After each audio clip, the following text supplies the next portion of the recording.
Good day, YouTube.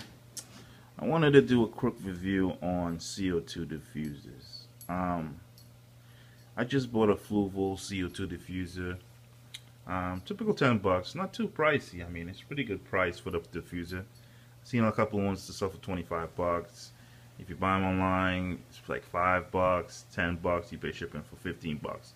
So you kind of get your money's worth. So I just bought a Fluval, and I gotta say I was disappointed. I got the product yesterday, and I plugged it into my system. Turns out to be defective. Didn't pump no bubbles. No bubbles. So before then, I had gone through the old ways, and I seen a couple of methods people use, and I really do like the stick method. It's natural, it's cheap, not even cheap, it's just time you're taking out your place.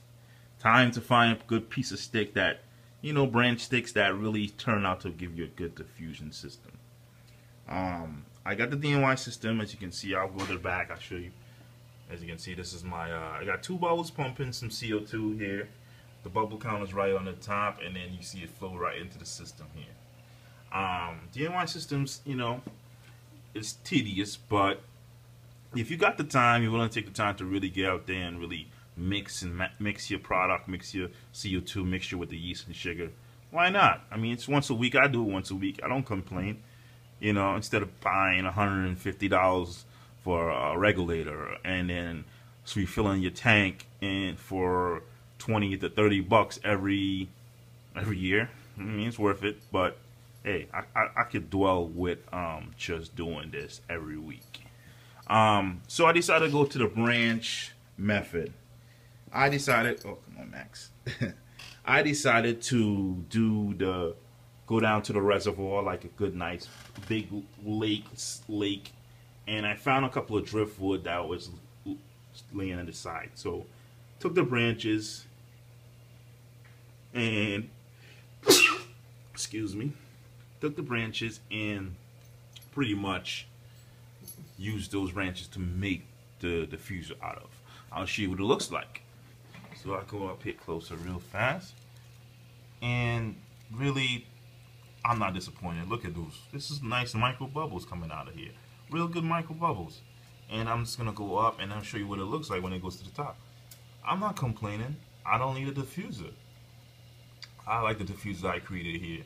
This is all natural. This is the other side here. A little more bigger, little slight bigger bubbles. But I got this side pumping through the pump. So when it goes up, it goes into the pump, it pumps back into the tank. I highly recommend a power head if you really want to get that CO2 flowing into the tank more quicker. A power head is definitely recommended. So pretty much, if you really want to perfect the method of using the sticks, I know a lot of people just take the sticks, get some tubing, the tubes, the inline tubes, and then they connect it, and hope for luck it doesn't leak too much out. I did the same thing, and I ran through that same issue, and I was kind of sick and tired of going through that all the time. So I decided to go to Lowe's or Home Depot, I believe it was Lowe's, and get some plumbing screws and tighteners. So I went to Lowe's, got the brass, which is safe for the water. Brass connectors. It's the 2-piece brass connector. You get one that screws into the two inline tubing, like if you can see here. And then you have your connector to screw in when you're screwing the stick and then back into the other end piece, the female piece. So it's 2 pieces you buy. It's like $3 a piece for each connector. So $7. $7 times 2, 14 bucks. 14 bucks you're gonna spend for those 2 connectors. If you want to get the plastic ones, for some reason the plastic ones were more expensive than the brass. So, but I'm really satisfied. The look of it is really nice. As you can see, how the brass looks on this end, and it's leaking a little bubble. One bubble probably per 10 or 15 seconds, I would say. Yep. As you see it pop up. And it's more than 15 seconds. I'm not complaining about that. After a time, it will just clear up. So pretty much with this system, as you can see, it's really floating some good amount of CO2 back into the tank. I'll go on this end here, and you see how it looks. So that's what it's doing right now. It's really pumping some good micro bubbles into the tank, and you can see how irrigation is coming apart right here, and you can see how much micro bubbles is in the tank.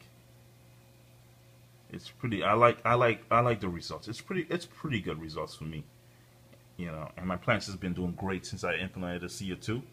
I have a dirty tank. Highly recommend it if you're gonna do the planted tank aquarium. I had the substrate, I had the fluorites and such in there with some sand gravel. Love the sand gravel. It brings out the more colors out of. So if you see how this rainbow looks, it brings out the color of the rainbows I have in the tank and my colorful fishes.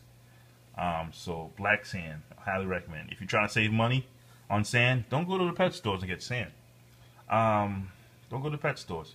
I actually went to Tractor and Supply and got black sand, and it wasn't a 5-pound bag. It was actually a 50-pound bag I bought for $8.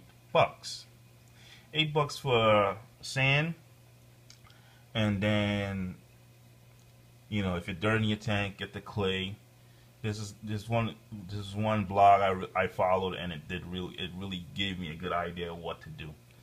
But save your money if you get the black sand. If you want black sand in your tank, Tractor and Supply, $8 for a 50-pound bag. That will last you, give you way more than what you want.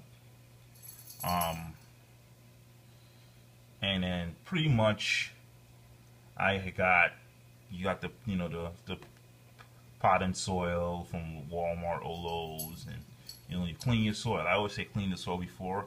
Get a couple of dolomite, which is recommended and dolomite, and what's the other product I use? Potass. That's right, potass. Potass is definitely a plus too.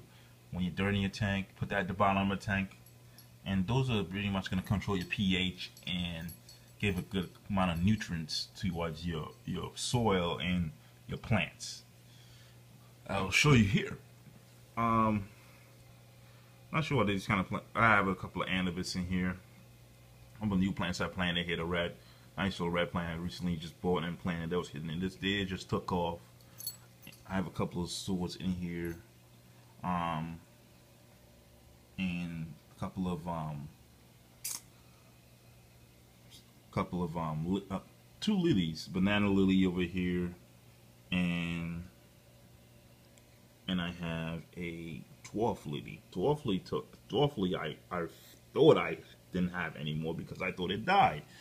I had a couple of goldfish and it ate the hell out of the plant, and it was just down to back to its bud.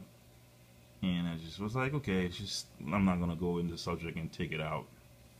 But as soon as I forgot about it when I was dirtying the tank, and because I ended up putting back the fluorite substrate back into the soil, and what you know, it took off.